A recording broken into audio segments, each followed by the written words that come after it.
following on from last month's issue, we're going for a similar theme this time. We're at another small data git stroke club water type venue, and we're trying to get bites on short sessions. I've just got here, it's absolutely freezing. There was a massively harsh frost this morning. Thankfully, the old bright spring sunshine has melted that. As you can see, there's still little bits dotted about, and in fact, part of the lake is actually frozen over in that corner over there.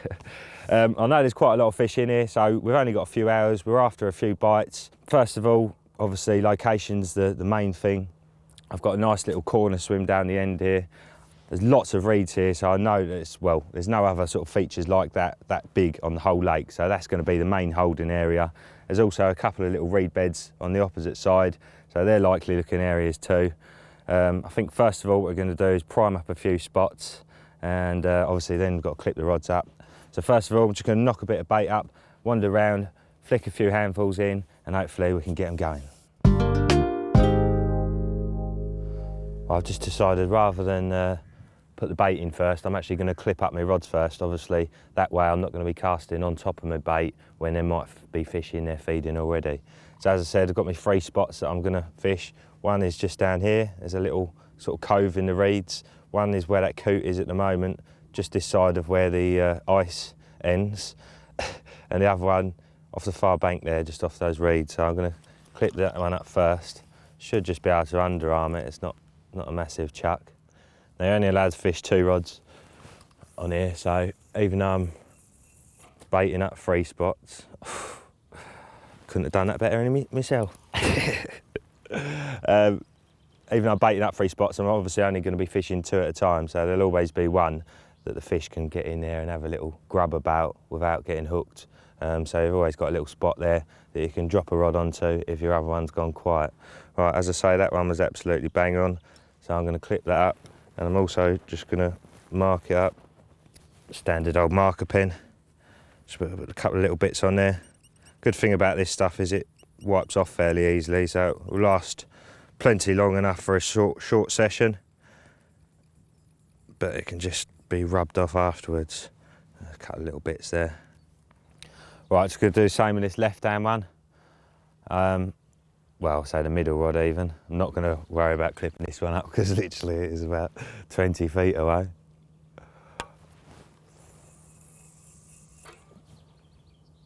Ooh, lovely jubbly.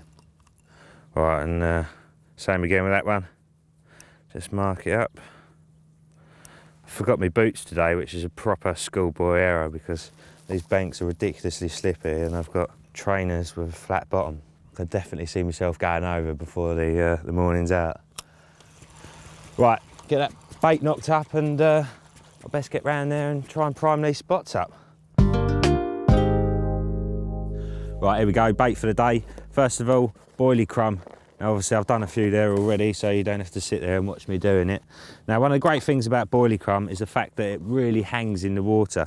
So crush a few up, add them to your spod mix, or this, what we're doing today, just literally chucking in little handfuls of ground bait, and it just literally litters the whole water column with fine particles. If there's any fish milling around that area, I'm sure it just turns them on.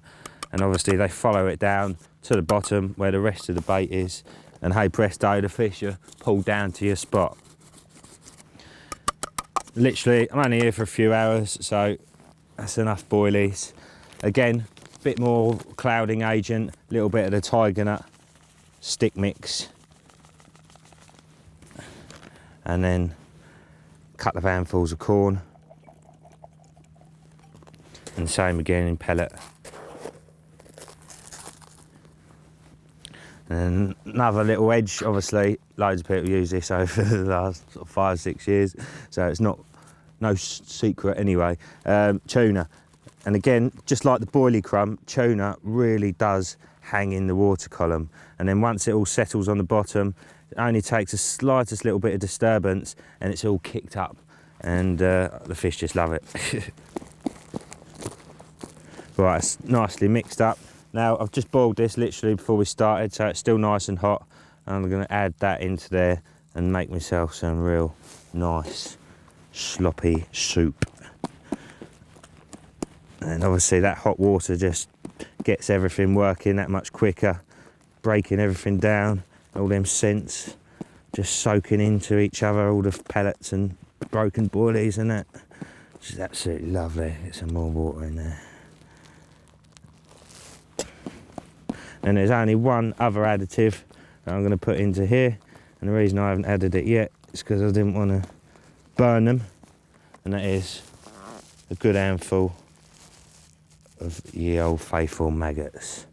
Brilliant at any time of year, but literally like a handful in your mix is enough, just so you've got that little live element in there. Once they get a taste for that, that's it. They can't help but trough and trough and trough. As you can see, that's livened them right up actually. Look, they were all still before I put them in there, that warm water, and they're wriggling all over the show. Right, that is looking absolutely splendid. Let's go and put a few handfuls of that on the money. You can see as soon as that hits the water, I mean, look at that, you've got that milky, cloudy, just falling through. And anything that's in them reeds, that's got to turn them on, surely. Couple even just a bit further back into the reeds won't hurt. Try and entice them out. All right, that'll do for that. Let's get around to the next spot.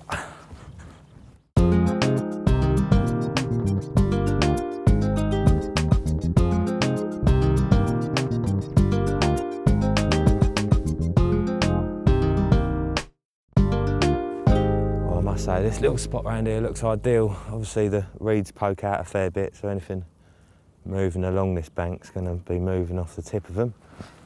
And then also, looks like it's fairly deep in there too, so I can imagine a few fish holding up in amongst them.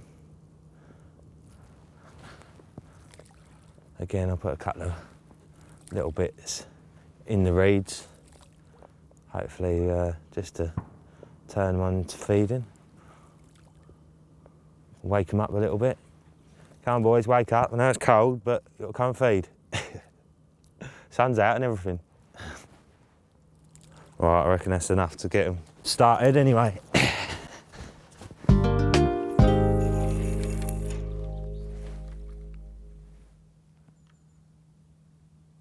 Well, I managed to pull that one out and onto the spot, so I think because I stood 5 foot to the right, obviously there's a little bit more line out. Important, always cast from where you clipped up from. Thankfully I managed to get away with that one.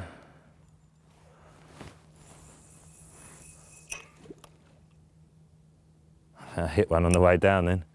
Always a good sign in the winter. Or any time of year. Well, I've just knocked myself a little bag mix up using the salty chili fish stick mix, some chopped cell, a tin of this stuff, mackerel in tomato sauce.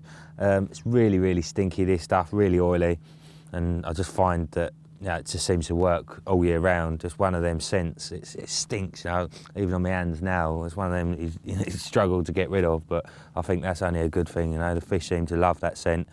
I haven't got any salt in here because there's salt in that bag mix already. I put a couple of handfuls of the pellets in there too.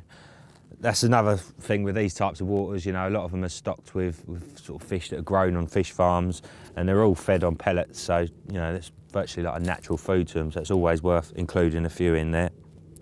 And the other little thing I've done is I've literally just crushed up 2 or 3 little fluoro pop-ups, so they're really fine and just into dust, and then mix that in there too. And then obviously once your bag's dissolved on the lake bed, you get tiny little bits of pop-up just floating off of it. Another thing to just try and pull them down. As far as hook baits are concerned today, just using like a little balance bait, 10mm cell, with a little bit of one of them banoffee pop-ups on top of it. And what I'll do is I'll chop the top off of one, put that on there, and then test it in the edge until literally just chopping tiny little bits off of the pop-up until it only just sinks. And then obviously the bag will pull it down to the bottom anyway, and then once it settles, the hook bait will just sit floating above that little bag of goodness, and it literally just takes the tiniest little suck and it's in their mouth.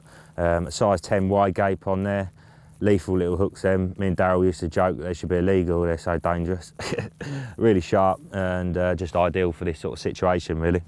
The other hook bait I'm going to use is just a little 10mm cell, but then I'm just going to get a bit of paste and wrap it around that, just to have a little layer on there, like so. And then obviously the paste, where it hasn't been boiled, kicks off a lot more attraction, there's a lot more goodness in it still. That'll break down gradually as it sits there, and you'll end up, you know, with a little real sort of gooey pile of attraction really. Something that you really just don't see a lot of people doing. You know, these little tubs are available in the shops, they do them in all the different types of flavoured boilies they do.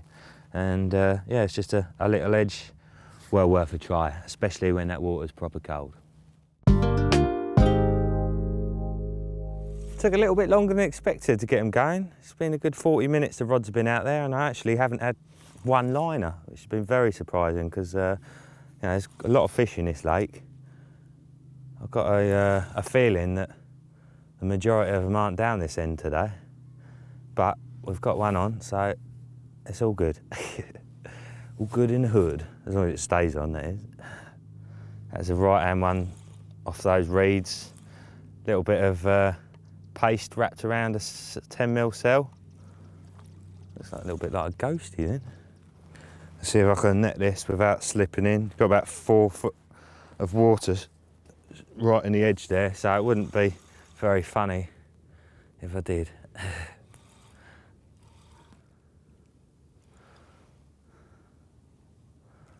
There it is, ghosty mirror.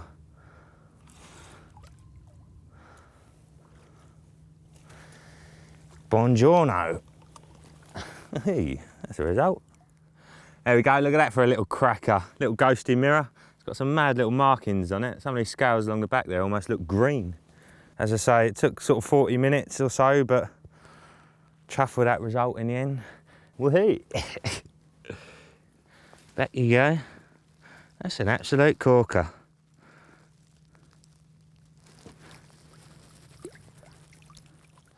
Well, to be honest with you, I thought I was going to have a couple more bites today. Obviously, when I got here, there was ice on parts of the lake, so that water temperature is still ridiculously cold. But I think the main thing is that I'm not on the bulk of the fish. As far as I'm aware, you know, a lot of them normally hold up in these reeds. But I'd say today, by the fact that I'm getting hardly any liners, I'd say that, you know, they're obviously holding up, or the majority of them are certainly, in another part of the lake. If I had a little bit longer, I'd be dotting along, you know, having an hour in a couple of different swims, just trying to hunt them down. But I haven't, because I'm off to do a couple of nights on the old Syndicate Lake. I do really enjoy these little short sessions on these type of waters. What I find is, you know, when there's lots of fish in the lake, there's always some way of catching them. And obviously when you're doing these short sessions, you're not committing to anything, so you can mess about with different tactics, you know, playing around with zigs or different bag mixes, or, as I say, location I think is the main key. If I was here for the whole day today, I'd be dotting along and trying to find that main pack of fish. So you don't have to go out for 24 hours or 48 hours. Sometimes it can be great fun just to get out for a few hours at a time. Oh, well, I knew I was going to go over at one point today. It's only a matter of time. Oh, he ain't got any reeds. Oh, I think he has. Oh no, he's got in the reeds and come off. Oh, gutted. And rather dirty too. Oh well, nice way to end the session. Not.